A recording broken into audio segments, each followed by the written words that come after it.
लोणावळ्यातील चर्चा फिसकटल्यानंतर मराठा संघर्ष योद्धा मनोज जरांगे पाटील मराठा आंदोलकासह मुंबईकडे रवाना झाले आहेत. दरम्यान आरक्षण हेच आमचं लक्ष असून सरकारने आरक्षण द्यावं आणि आरक्षण घेतल्याशिवाय आता माघार नसल्याचं पुन्हा एकदा मनोज जरांगे यांनी निक्षून सांगितलं आहे. दरम्यान मुंबईकडे निघालेल्या वाहनांच्या ताफ्याची काही वेळ पोलिसांकडून वरसोली टोल नाका येथे अडवणूक झाली होती. मात्र काही क्षणातच वरसोली टोल नाक्यावरून वाहने सोडण्यात आली आहेत.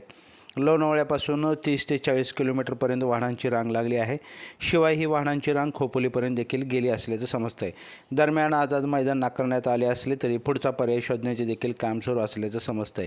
काही क्षण वरसोली टोल नाक्यावर थांबलेल्या वाहनांच्या रांगा व त्यानंतर सुरू झालेल्या वाहनांची रांगाची दृश्य पहा लाईव्ह महाराष्ट्र झोन न्यूजवरून.